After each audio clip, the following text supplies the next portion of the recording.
morning, good morning, good morning.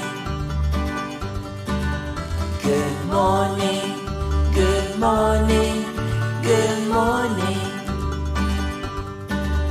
Good morning, good morning, good morning.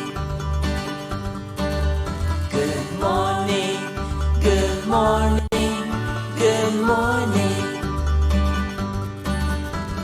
Clap your hands, clap, clap, clap. Stomp your feet, stomp, stomp, stomp. Spin around, spin, spin, spin. Alright. Good morning, good morning, good morning. Good morning, good morning, good morning. Good morning, good morning, good morning. Good morning, good morning, good morning. Wash your hands, wash, wash, wash. Shake your hands, shake, shake, shake. Brush your teeth, brush, brush, brush. Alright.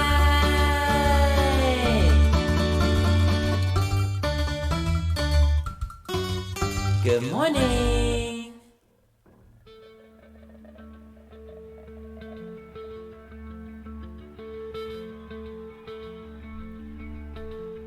Hey, happy Friday in that too. Yeah, the weekend. You guys made it through another week. Got another weekend of college football. Kicked off last night. Baylor and West Virginia. Ended up being a pretty good game. I watched some of that. I went trick-or-treating with the kiddos, and when we got back, it was, I think, towards the end of the first quarter or so.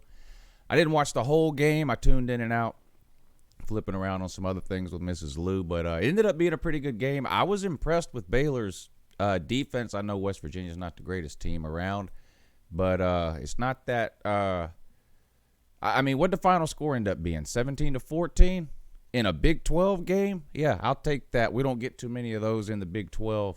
Was it 17-14? I think it was. Somebody will tell me, no, so this idiot didn't even watch the game. You don't even know the score. I think it was 17-14 though, and yeah, and you don't see that often in the Big 12 or 2, and also, so not much offense in that game, but I was right, 17-14. Okay, that's what I thought. I turned it off when West Virginia had the ball with I don't know, a couple of minutes to go or something, and it was their last shot or whatever, and yes, 8 sacks, yeah. And they didn't get the first down, and Baylor got the ball back, and I turned it off. So unless something crazy happened, I figured it was 17-14. But can Baylor beat Oklahoma? Not with the offense I saw yesterday. I'll admit that I haven't watched a bunch of Baylor this year. So we'll see. I guess that is technically the toughest game left on Oklahoma's schedule. Maybe one other that might give them a little bit of trouble, but anyway, we're going to talk about internet prize fighters today. This is going to be great. We're going to talk some more about Baylor, and we're going to talk to the good people over at the Color Rush podcast right now. Yeah, good morning in that. Hey Lou, how's it going? Good morning to you. Yeah, it's going real good, and too, in addition to that as well. How about yourself, sir? Doing all right. I have to wake up pretty early here. I'm living Central Time here in Texas A&M fan right here. Well, it's worth it. Other than that, it's cold. It's cold as hell here too, Lou. It's like 33 degrees outside. Yeah, this is the coldest day we've had here too. It was in the 40s this morning. So pretty cold. Worth getting up early for the UNCLELOU show, though. Thanks for joining us this morning. Take a few minutes, tell the people who you are and what you do. Sure thing. So my name is Matt. I got a roommate named Davis, and we started a podcast about 10 or so weeks ago about college football uniforms called Color Rush. And pretty much what we do every single week. We'll break down what last week's best uniforms were, what this week's best uniforms will be based on who's announced alternate uniforms and stuff like that. And then we count down all the top 25 games. We pick who's going to win the game based on who we think has the best uniform. So, for example, last night I picked Georgia Southern to beat App State. And then last week I picked Kansas State to beat Oklahoma. Davis picked South Carolina to beat Georgia a couple weeks ago. So we just pick who's going to win the game based on who has the best uniform, not seriously or anything, but just in our eyes, who's looking better. And, you look good, you play good is the general motto of that. So, and then every week we usually do some kind of topic thing where we'll count down. So what we're doing right now is we've been going through each of the FBS conferences, and we've been ranking the home uniforms of each team by team. So we did the SEC, I think, in our second or third episode of the podcast. We ranked all their home uniforms from 1 through 14, and I think we ended up with LSU at the top, Florida number 2, and then going all the way down. And I want to say we put either Ole Miss or Mississippi State at the very bottom. Okay. Now, so basically what you're telling me is that I don't remember if you said it was you or your co-host picked South Carolina to beat Georgia based solely on the uniform, meaning you think South Carolina has a better uniform than Georgia. So when we did our SEC ranking, we have a couple general rules that we dislike or like a lot about uniforms. And 3 of the things that I personally dislike are when teams wear a white helmet with a colored jersey and colored pants that are the same color. So, for example, South Carolina's white helmet, garnet jersey, garnet pants. We're not huge fans of that look. Second, I hate when teams that don't have black as a school color wear a blackout jersey. Like Ohio State and Stanford, yeah, they look all right, but they don't really look fantastic in our eyes whenever they wear those blackout uniforms. And third, we have a big problem with teams that wear gray pants. And Georgia obviously has the gray pants in the home and the red uniform.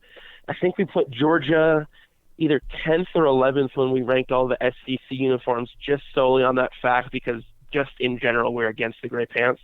Well, I picked Georgia to win that game. It was my roommate who decided. I think South Carolina was wearing the garnet helmets, the white jersey, and the garnet pants, and he thought that looked better than Georgia, so he went ahead and picked it, and it turned out pretty well for him. Yeah, had I known some of this stuff ahead of time, things may have gone a little bit differently. But, I'm not about to sit here at 8 o'clock in the morning and listen to somebody trash talk the Silver Britches. That's just not going to happen. So in the interest of fairness, I'm going to need to know who you guys' team is. Oh, we're Texas A&M Aggies.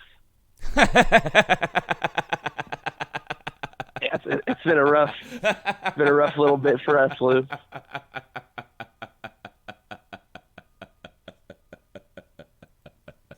Are y'all cadets? No, not at all. We both pretty much lived here all our lives, so born and raised Aggies. Are you planning on spending some time tonight practicing yelling? He probably will. I've been sick and I've got some knee problems. He'll probably head out tonight. I'm planning on staying in. So you guys go to Texas A&M then? He does. I'm at a local college that I'll be transferring in. Okay. Yeah, I mean, obviously, I'm just giving you a hard time about the uniforms. For sure, yeah. I mean, I don't know if you know, but, like, the whole Silver Britches thing with Georgia is, like, a 100-year-old tradition. For sure. I would totally expect that. It's just we have our, rules that we like to stick to generally. Yeah. Too bad. Do any of those rules you think involve Texas A&M winning double-digit games anytime in the next few years? So I'm gonna say I personally love Texas A&M. Yeah, probably not. I like Texas A&M's home uniforms. I don't like the road uniform with the maroon pants. It looks fine, but the maroon helmet, white jersey, maroon pants just looks kind of weird.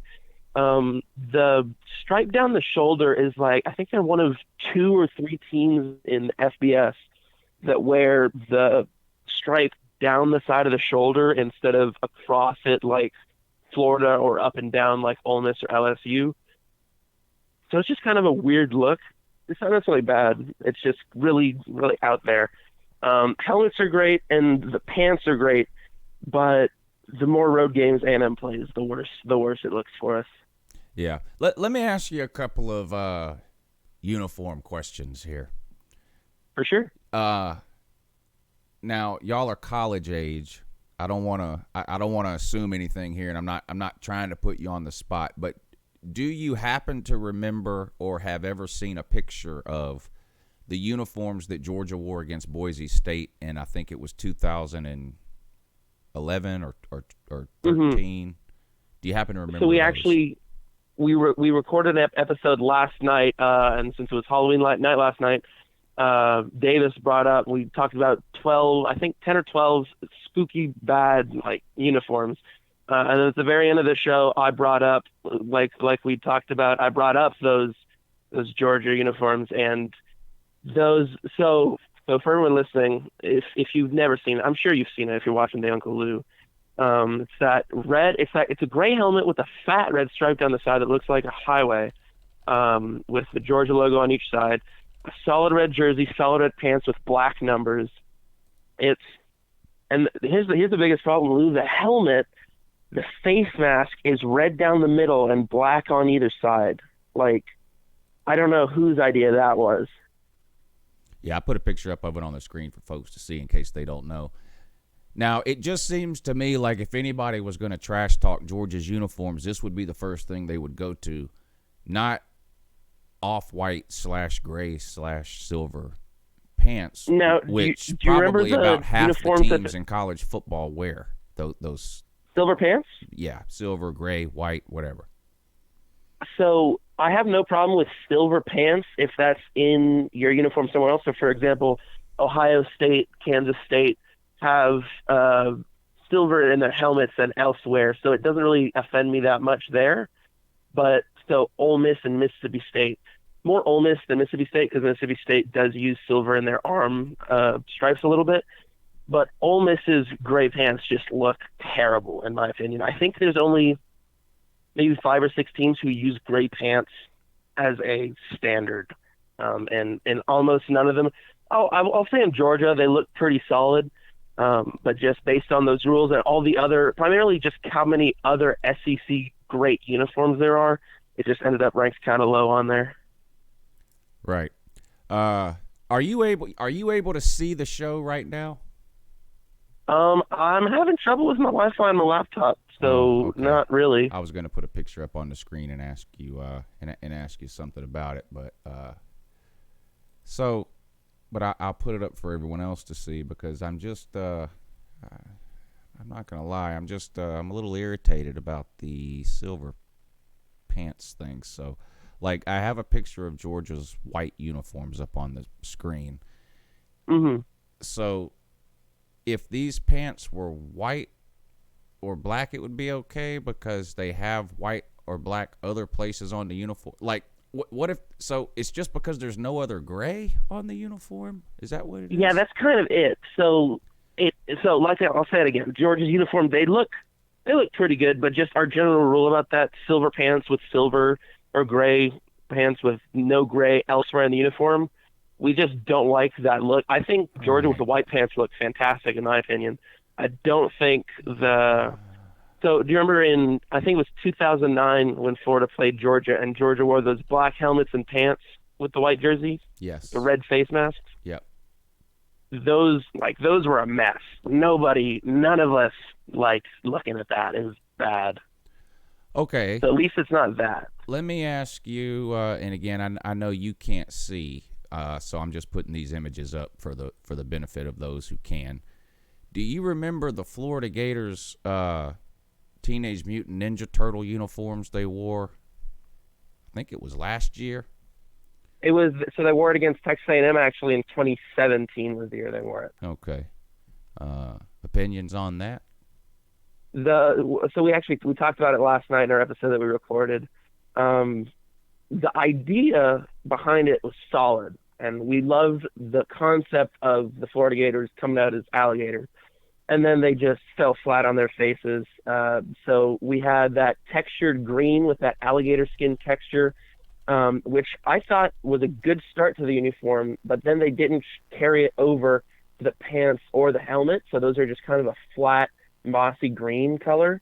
And then the orange numbers stick out like a sore thumb and just don't look good at all when they're just on the uniforms. It looks terrible. Yeah, and on top of that, I'm the looking idea at was it there. now, and it really looks absolutely nothing like an alligator. If anything, it looks like a green leopard. So yeah, they did okay with the crocodile or the alligator texture on the jersey. It would have looked much better if they'd carried it through the helmet and the pants. So they got part of the way there, and then when they didn't finish the job, it all just kind of fell apart. Right. Now, let me ask you this.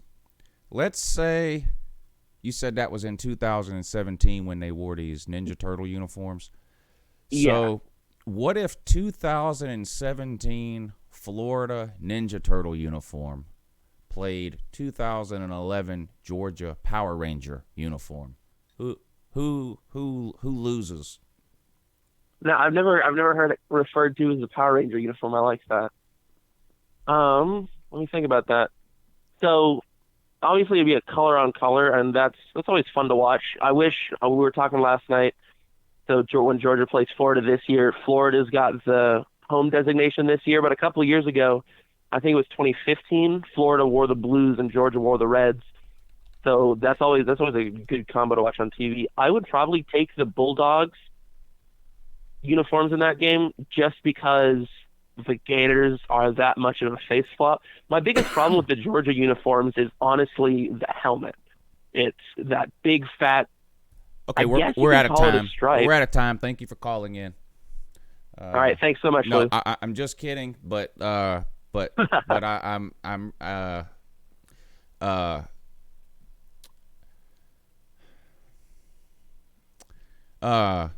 Maryland Terrapin's helmet. The one with 19 different flags on it. I am personally a huge fan because it's the only standard hand-painted helmet in all of college football that they wear week in and week out. This week they're wearing the throwback, which I also think looks good. But I think the coolest part about that helmet for me is that the design, the flag is waving while it's on the helmet. If it was totally flat like they wore in those state pride uniforms a few years back, that it was half and half and then the shoulders shared the pattern on one side and the other side, I think it would look much worse then. But the fact that it's got that wavy design and it's hand-painted instead of just being a JPEG that's plastered onto it, I think it looks fantastic in my personal opinion. So the worst helmet in the history of college football, this Maryland helmet right here with all these different flags on it, amazing. The Georgia helmet, terrible. No, the Georgia helmet's great.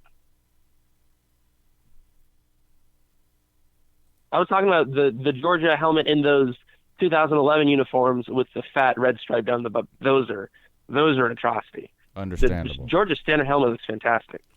All right, that makes a little bit more sense. Okay, Boise State. All right, not necessarily their uniforms in particular, but when they play at home, how do people watch that on TV? So, it gives me a headache. Here's the biggest thing with those uniforms. The only reason, or one of the biggest reasons, that the all blue works so well on the blue turf is you really can't imagine them wearing anything else on that turf. I think they wore an all orange, so they wore a blackout this year. They wore an all orange this year, and then they had these kind of throwback uniforms that they just looked like the Florida Gators. There was a white helmet, orange jersey, white pants. Playing on that blue turf, it just doesn't look like Boise State. When they wear the all blue, I won't say it's the prettiest thing to watch on that blue turf, but you really can't imagine them wearing anything else on that blue turf, can you? But can you imagine them playing on green grass? If it was all blue on green, are you saying at like Boise State Stadium would have green grass? Or playing in a bowl game? Saying just put a normal field down instead of having a blue field and then trying to force people to watch. It's unwatchable. It's I definitely a can't rough watch watch. It's have you seen I think there's a few more colored stadium or colored grasses in FBS. I think there's two more. There's Eastern Michigan, who has a gray field. That looks 100 times worse because it makes any photo you take of the game look like some kind of monotone thing where you've just made the uniform jersey colors pop, and it's a really weird effect. And then Coastal Carolina has a teal field that looks definitely really funny to look at. Now, somebody had a red field at one time. I don't know if they still do. That's Eastern Washington, but they're an FCS team. Yeah. And then that's true, they are. University of Central Arkansas, also an FCS team, has a field whose every 5 yards alternates between gray and purple. So at least it's not bad. Man, it's like a contest to see who can do worse, which is great for a couple of guys who have a show about how terrible things look. For sure. I was going to ask you something else and I forgot now. Damn it. It was whatever it was really important too. What the hell was I going to say? Well, I've got links in the description here, but tell people where they can find you. So we got our podcast available on Spotify, Google Play, and Podbean. We're trying to get on Apple Music, but obviously there's a couple college students. Other things kind of take priority over that. So we record every Thursday night and put it out as soon as we're done. So you'll find it every Friday morning on all those services. Pretty much just like that. All right. And I'll admit I'm kind of an idiot when it comes to podcasts. I'm going to assume that maybe a few other people that are watching are too. So if someone just goes to Podbean and types in the Color Rush podcast, do you come up or do they have to type in, do they have to click a link to get to it? How does that So work? for all these sites, you can just log into the site and go into the search bar and press and search Color Rush. Mm-hmm. For Podbean specifically, since it's only podcasts, we're the only result as far as specific podcasts. There are some other podcast episodes of different shows that will pull up, but if you type Color Rush into the Podbean search bar, it'll be the only podcast that's there. Color Rush, you'll see that football with the Color Rush logo and our names on either side. And then for Spotify and Google Play, those are both primarily music services that also support podcasts. So if you'll just type in the search bar, Color Rush, and then scroll down to the podcast section, we should be one of the top, if not the only, search thing that you'll see up there. All right. And I remembered what it was that was really important that I was going to ask you. So every so often, somebody or some website or some TV show or whatever will do a list, best college football uniforms ever or of all time or right now or whatever. And it seems like always on or near the top of every single list like that that's ever been made is Penn State and Alabama.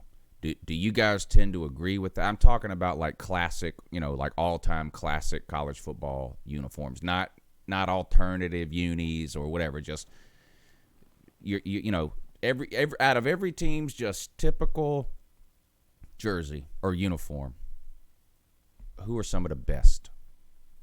So right now, since we're talking about all-time best home uniforms, so like I said earlier, right now we're going conference by conference. I think we've gotten through 8 of the 10 conferences plus the FBS independents and ranked all their home uniforms. And at the end of the season, we're going to compress it all together into one mega list and probably take an entire episode, honestly, to rank all 130 standard home uniforms from top to bottom, number 1 to 130. We already did the SEC and the Big 12. I think Alabama tied for third in the SEC, and I think Penn State was either third or fourth in the Big 10 because we had people don't like those Maryland helmets. I don't know why. I think they're fantastic. We had those at the top of the Big 12. I think we had Iowa as number 2, and so Penn State at number 3.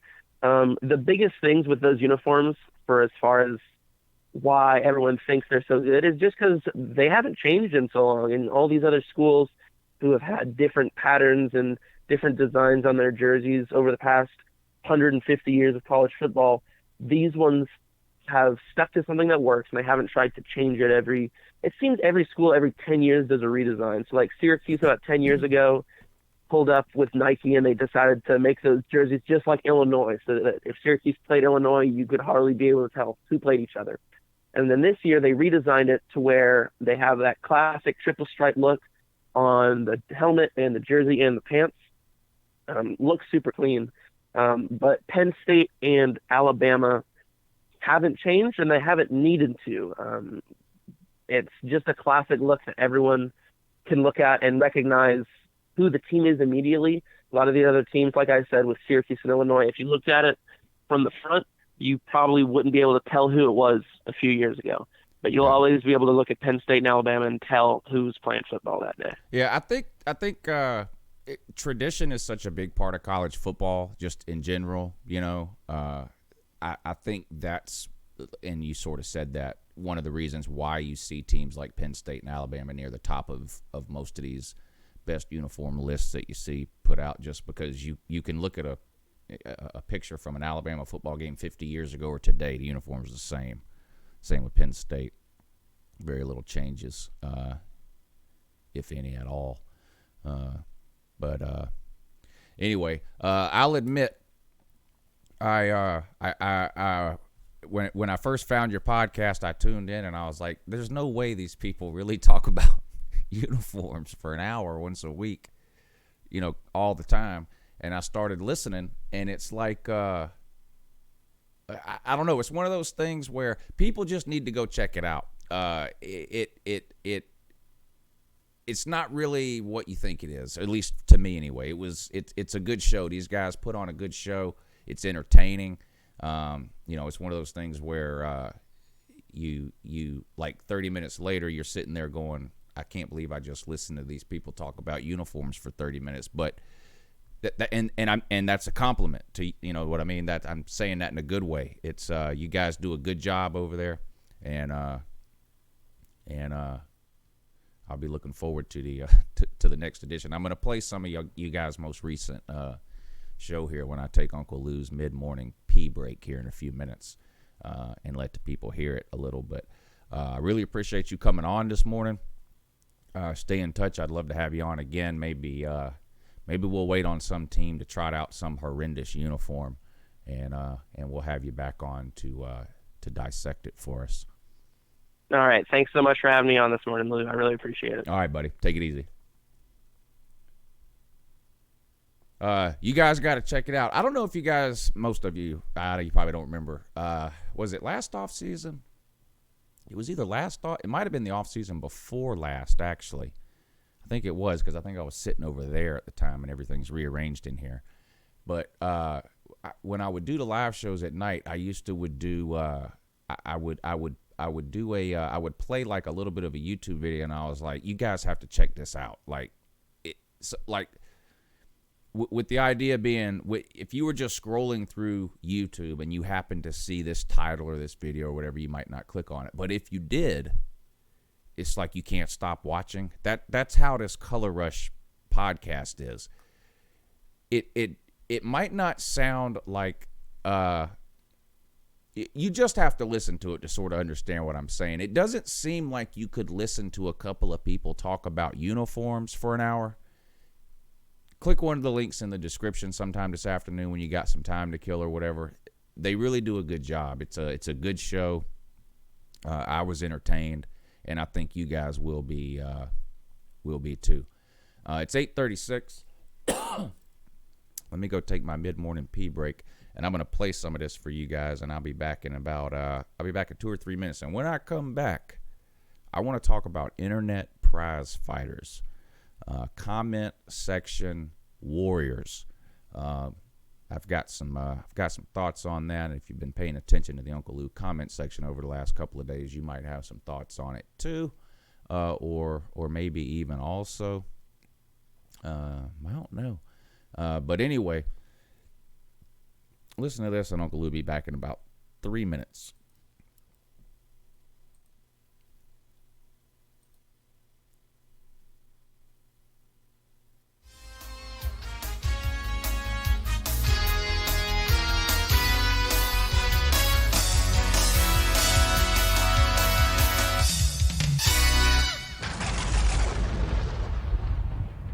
Spooky season, Matt. What's your costume today? I am going as Peg Leg Pete. Who's Peg Leg Pete? Well, this is the 5th week in a row that I've been wearing Peg Leg Pete. Oh, okay. Yeah. So you've been kind of like just ever since it turned October, you've been really just getting in the spirit. Yeah, really. I even went over. It was like September 20th. He's actually. Let me paint the picture for you. He's actually got like makeup on right now. It's just like streaked and nasty. Like he hasn't showered in 5 weeks. And actually, it smells really, really bad. It's called committing to the character. You don't want smell-o-vision right here. Committing to the character. Yeah, whatever. Smell-o-vision? Smotty? No, it's. It's not smell-o-vision. Smell-audio. Smell-audio.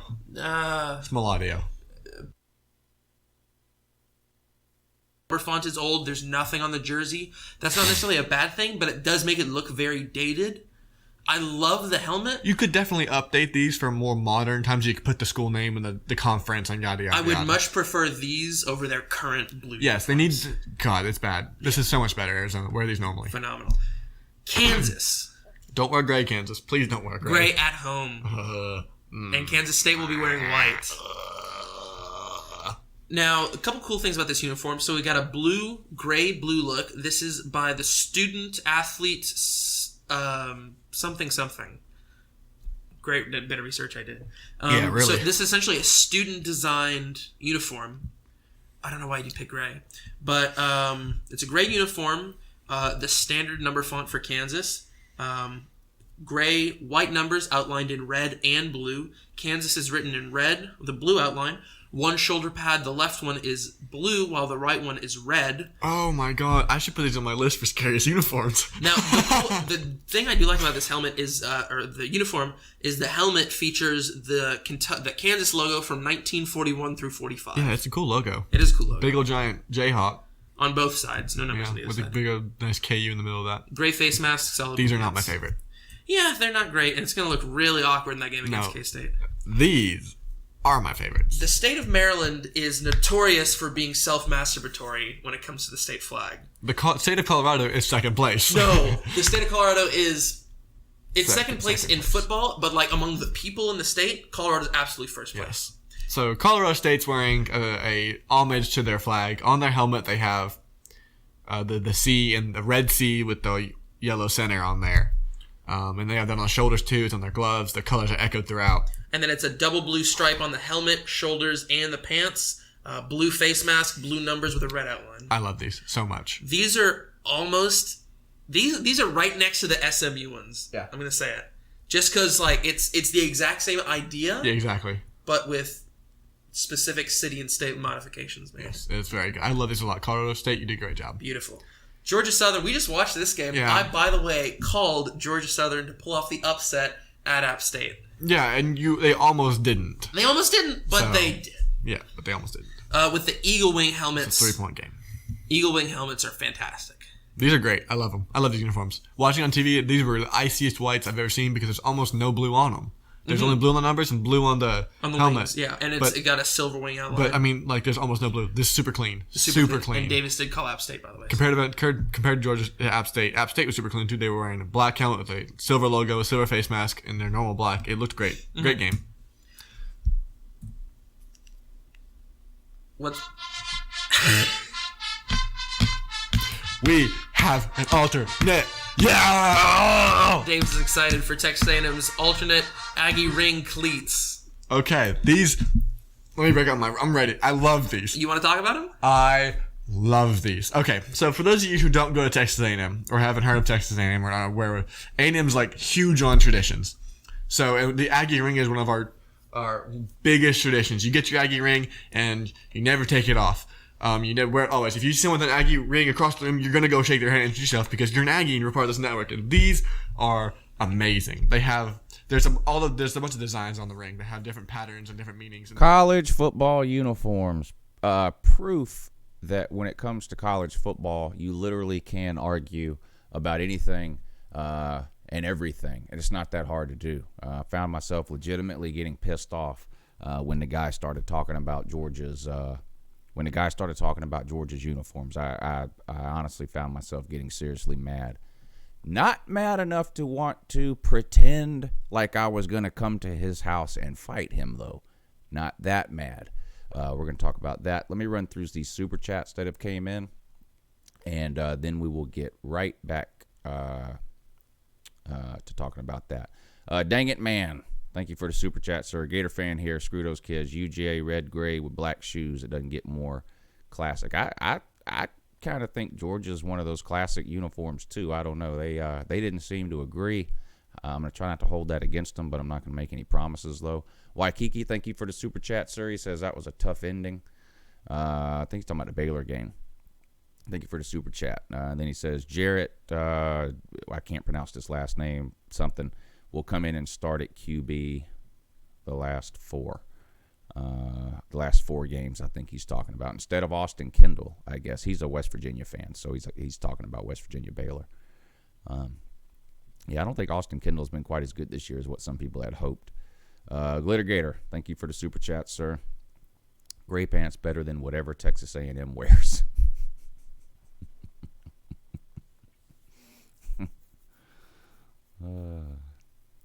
Ever since Texas A&M joined the SEC, it hadn't seemed to matter what they wear, does it? No, doesn't. Is it going to matter when they come to Athens what they wear? No, it's not.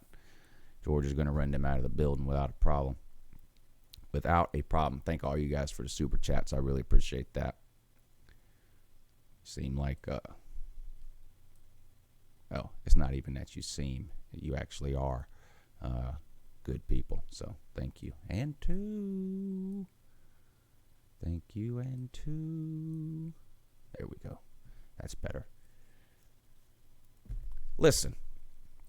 I want you to listen to me right now. All of you. Okay?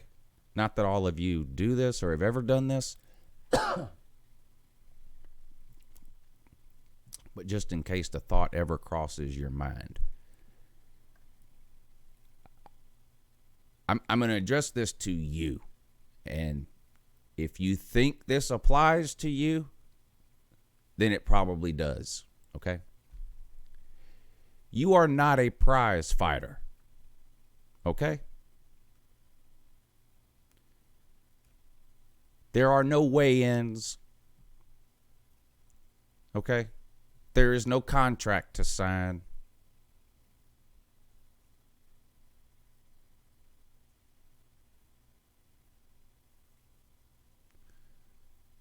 People in the real world, okay, who are getting ready to whip somebody's ass, don't give them a month's notice or 2 weeks' notice or a week's notice. Okay? If you get in an internet comment section, I don't care if it's on YouTube, Facebook, Twitter, wherever else it is you're running around pretending to be a prize fighter, fights are not scheduled in advance. Okay? If you're in an internet comment section anywhere telling anybody that you're about to come to their house and whip their ass, no, you aren't. You aren't about to do anything except watch the next video I upload. That's it.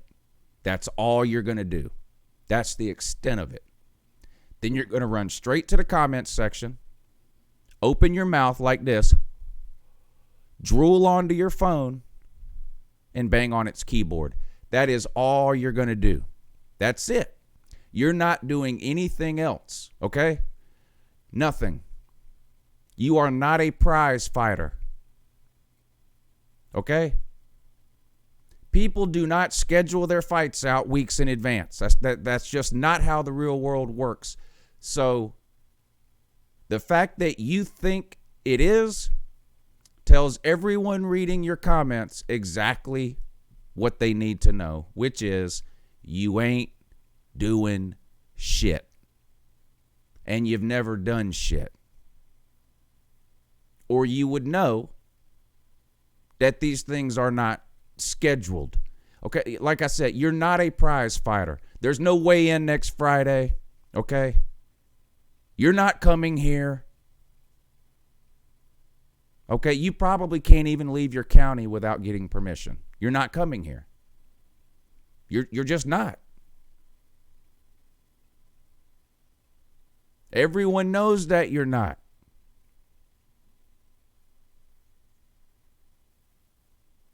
Okay? You don't get so mad.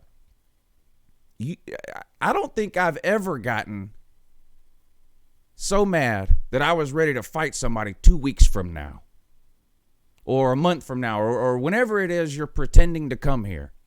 You're not coming here. You're not coming here.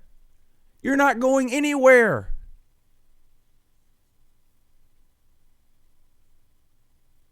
If you're in an internet comment section talking about whoever's ass you're about to beat in a week or 2 weeks or a month or 6 months, you ain't doing shit. You're not doing anything, period. Okay? If you're in elementary school, middle school, high school, grown man, whatever you are, these things are not scheduled. Okay? Somebody gets pissed off, they hit somebody right then and there. Okay?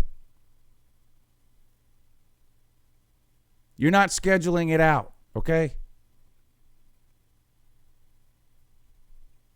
You're not getting one of these.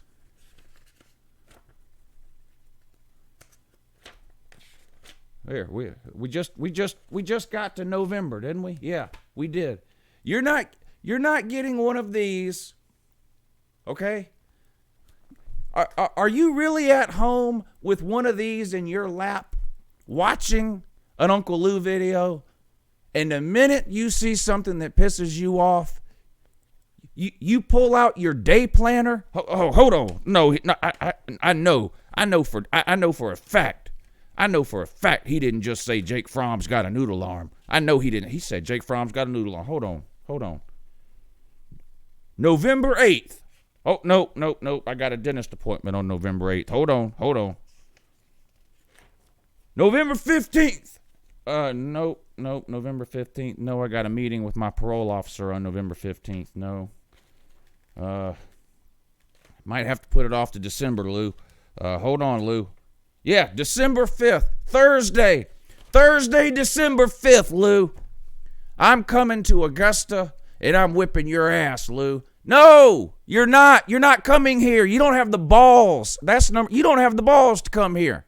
You don't have them. You just don't. Nobody schedules this shit out, you fucking potato. You're not coming here. Period.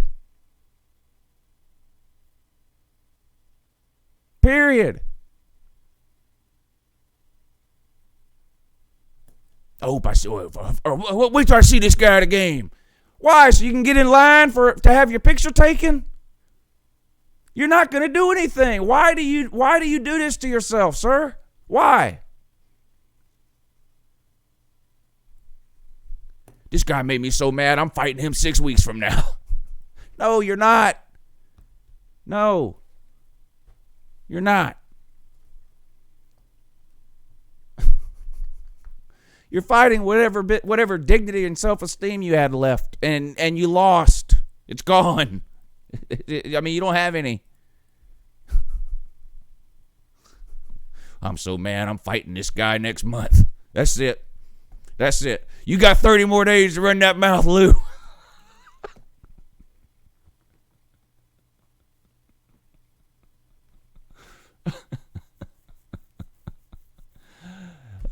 You're not doing anything, sir.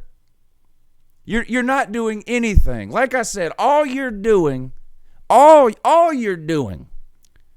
is drooling into a bowl of Fruit Loops at 2:30 in the afternoon, waiting on Uncle Lou to upload a video. That's all you're doing. That's it. And then you're going to run straight to the comment section and embarrass yourself for 8 or 9 hours straight. That's all. That's it. There ain't There's not a person on planet Earth who has ever watched a YouTube video and got so mad about another stranger's opinion on football that they scheduled a fight out 3 months in advance and actually showed up and did it. Never, because no one's as retarded as you. That they don't even try. You're not doing that. I've had as long as I've been doing this, I have had hundreds of people that's about to whip my ass a month from now or 6 or whatever it is. I mean, I can't even count the number of times. One time, one of those people actually saw me face to face. One time. Once. They walked straight up to me, asked me if I was Uncle Lou. I said yes. And you know what they said? What you think about the dogs this weekend?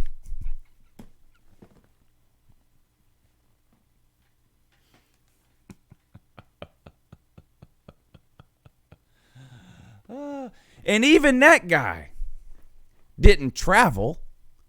He lives here. He lives in Augusta. So no, you're not traveling, sir. Okay? You're just not.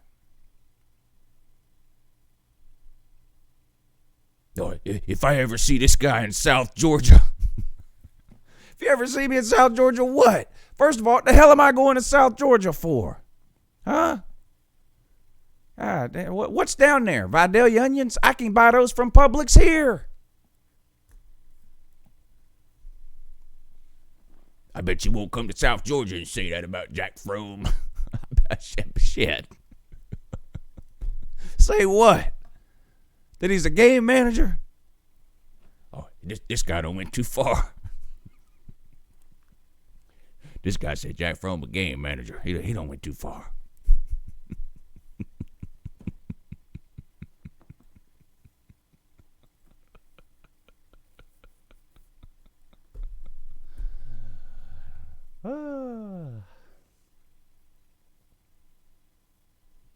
Internet prize fighters, man. I don't get it. I swear I don't.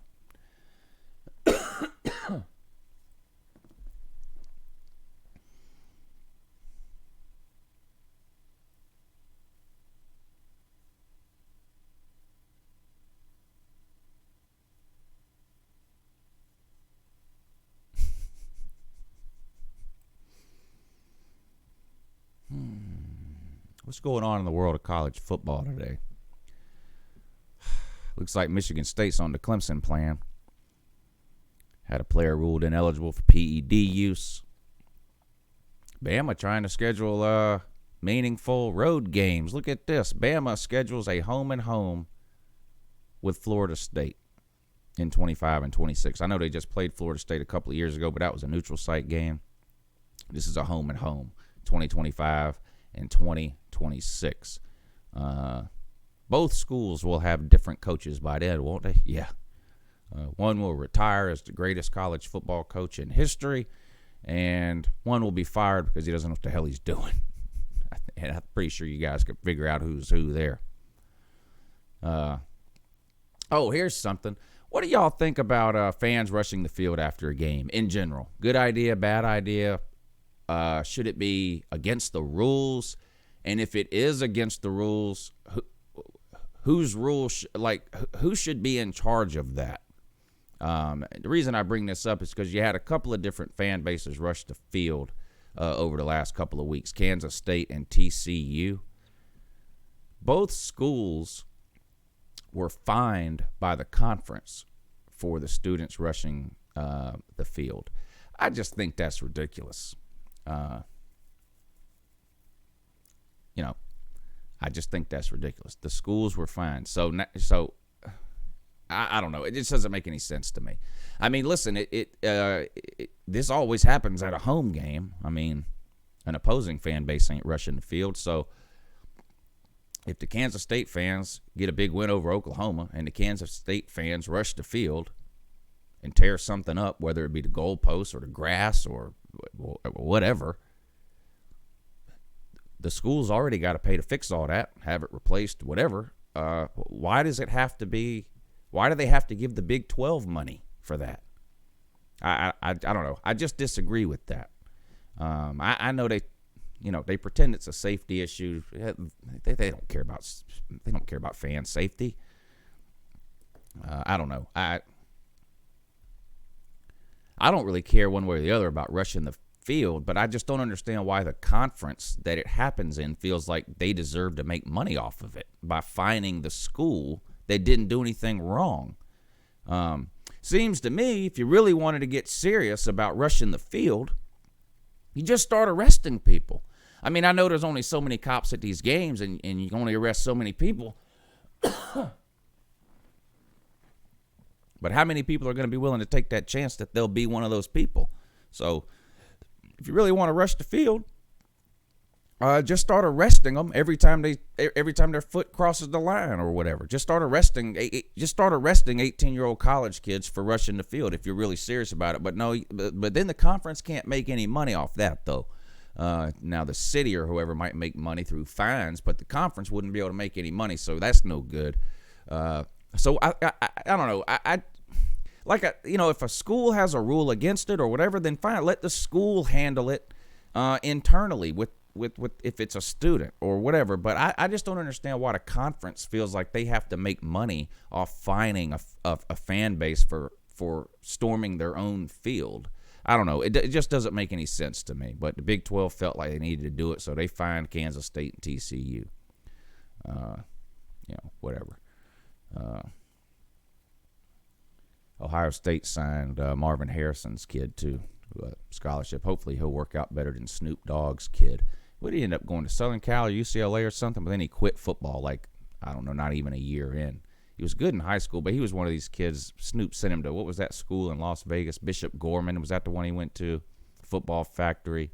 It's like IMG in Florida, but this one's in Vegas. It's just a football factory for rich kids. He went there, and he was pretty good, and he got a scholarship. I can't remember if it was Southern Cal or UCLA or I can't remember who it was, Snoop Dogg's kid, and he ended up just quitting. So that was the case, wasn't it? That kid just didn't want to play football, and he was just doing it because Snoop was making him, wasn't he? Yeah, he was. That was it. Yeah. Christian Fields, thank you for the super chat. Bama never rushes the field. They win too much. Dang it, man says depends on the game. I don't have a problem with it. At UGA, the field has only been rushed one time. The goalpost only been tore down one time. And I was there. And I wouldn't, it was a great experience. I don't know. Have any of you guys ever actually participated in that before? It is a lot of fun. A lot of fun. I wouldn't do it now. I'm 41 years old, but this was 20 years ago, or almost 20 years ago. I'm glad I got to do it once. It was an experience. Dang it, man says I'm whipping your butt last week. That's about. They might as well say that. They might as well say that. And y'all have all seen these people online that just get so mad they want to pretend fight somebody. It's just not going to happen. Listen, first of all, if you're getting ready to whip somebody's ass, why do you want to give them some sort of advantage by telling them you're coming 2 weeks from now? If you're really mad enough to whip somebody's ass, why would you tell them? Just show up, knock on their door, and knock the shit out of them. That's what I would do. But I'm not an emotional train wreck who gets so mad over a stranger's opinion on the internet that I want to pretend to drive 3 hours away to fake beat their ass. But I would never do that, because I'm not a mouth breathing retard. But some people are.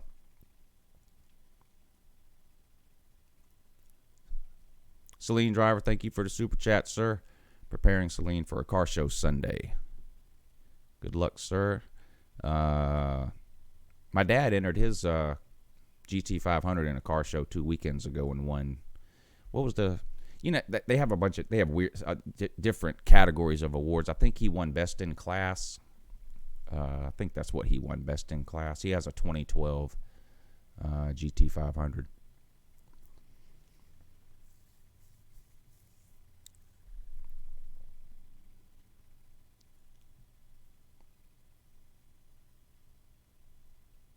Vodka Drinker says, be careful, Lou. You might get a knock on the door like in that movie, The Transporter. Listen, I tell these people, whenever they say, come to Augusta, message me when you get here. I never get the message, so I don't know what's going on. But if they come here, it's a one-way trip. That's all. If somebody comes to my house, that's a one-way trip for them. Period. I don't play around. I got kids. You show up here, you're gonna have a bad day. Period. Oh, look at this guy, 160 pounds, whooping somebody's ass. No, I'm 41 years old. I have a wife and 2 kids. If you show up here, you're gonna leave a different way than you came. I'm not kidding either. Slim Shady says, daily reminder, FSU still sucks. Yeah. I'm gonna watch that game. I mean, the Georgia-Florida game's on at the same time, so I'll have the Florida State game on. I won't be able to pay that much attention to it, but I'll have it on the one of the other TVs out here. So we'll see. But I think both the Georgia-Florida game and the Florida State-Miami game could be close games. I really do. It's a 2012. It's either a 2012 or a 2011. I can't remember. My dad's I don't have a GT 500. My dad does. He bought it when he retired.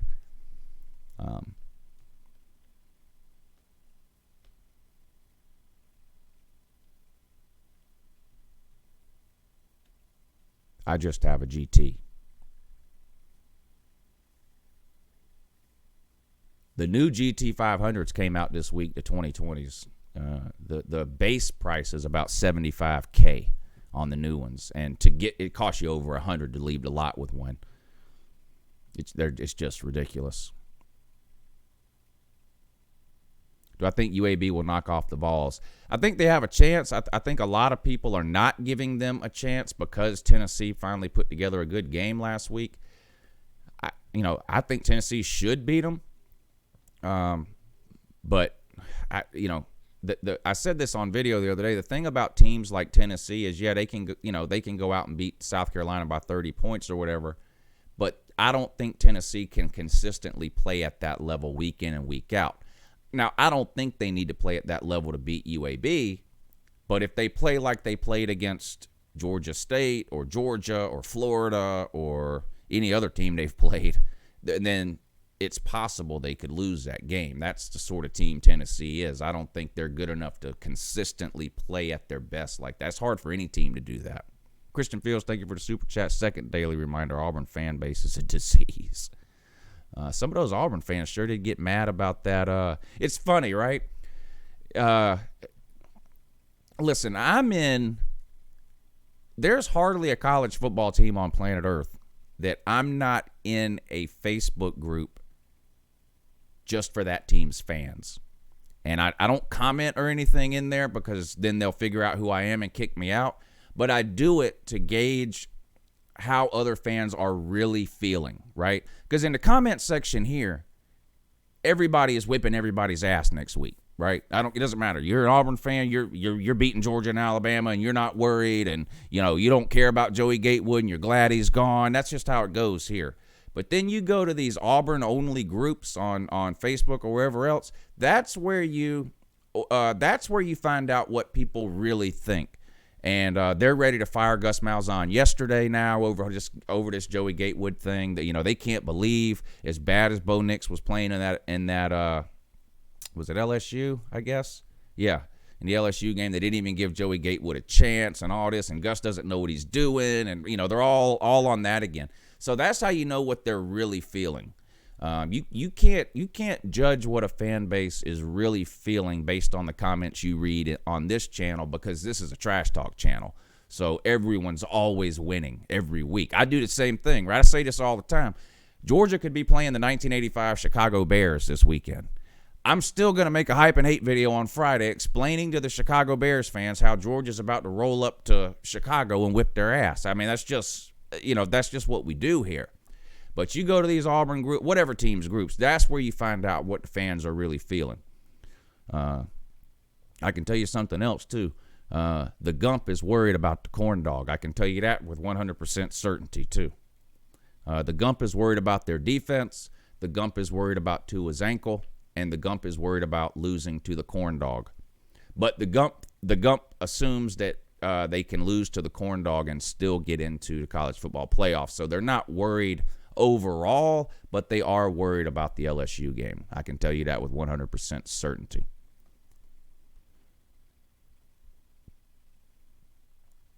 What's the difference between an FSU cheerleader and a Corvette? Not everyone has been in a Corvette. Thank you for the super chat, Slim Shady. Can always count on you, buddy.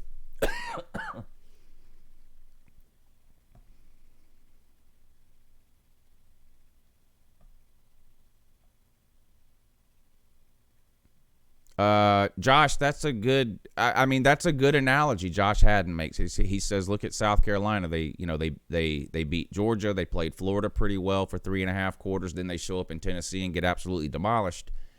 And that's sort of what I mean. And there's a lot of teams in college football that are like that. That if they play a really good game, they can compete and sometimes beat some pretty good teams.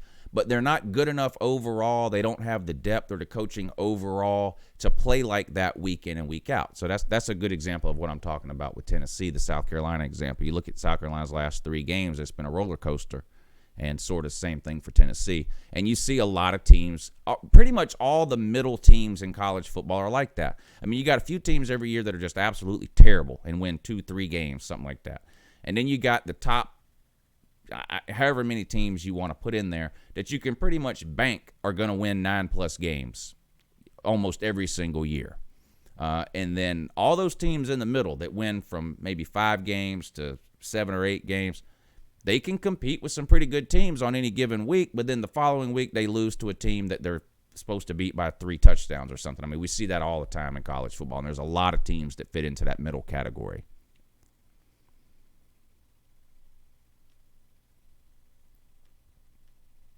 What if UGA wins out? LSU beats the Gumps. LSU loses SEC championship. Well, Georgia would definitely get in, and then Alabama would. It would be between Alabama and 1 or 2 other schools for that 4 spot if that happens. That would be that. I mean, that's basically the 2017 scenario. It would depend. If Oklahoma runs the table and they're sitting there at 12-1, do they get in over an 11-1 Alabama? I don't know. Does an 11-1 Alabama get in over a 12-1 Oregon? I don't know. I don't even know if those are the teams it would come down to fighting over that 4 spot. I pretty much assume right now that the winner of the SEC is getting in, Clemson is getting in, and Ohio State is getting in. I think those 3 slots are taken. The winner of the SEC, Clemson, and Ohio State. I think there's a 4th spot that right now is up for grabs between Oklahoma, maybe Oregon, maybe a second Big Ten team, maybe a second SEC team. I think that's what we're down to.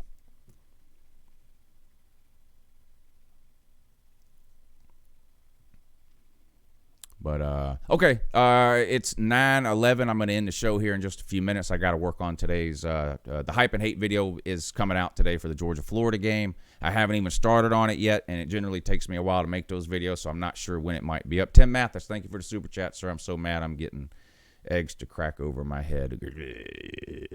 I must have made a bet with A-Bomb. I don't know, or A-Slob. I don't know what else. I don't know what to tell you on that. Anyway. What if LSU smashes Alabama and loses by 1 of the dogs in the championship? I don't think the loser of a conference championship game should make the playoffs. That doesn't mean it won't happen. That's just my opinion. I think the committee should look at conference championship games as a playoff game itself.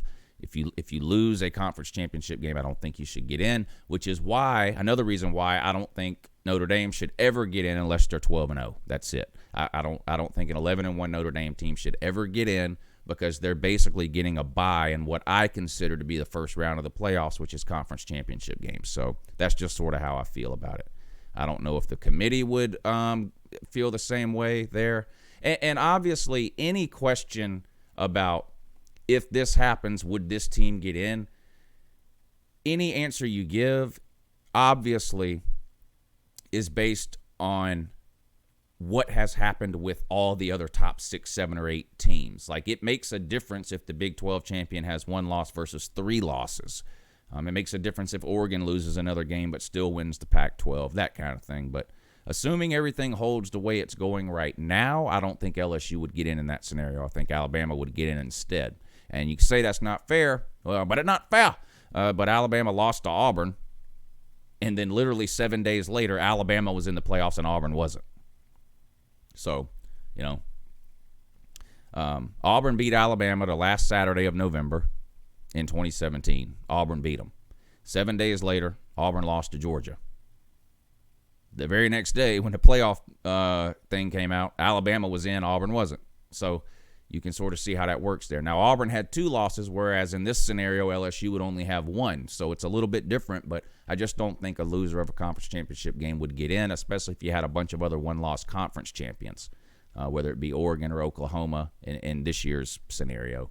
I think the team that lost in the regular season would actually have a better chance of getting in.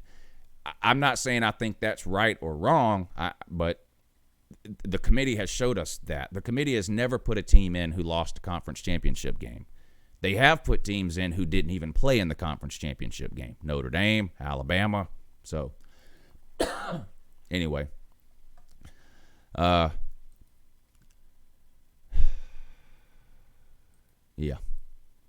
What is this now? Let me look and see. I don't know.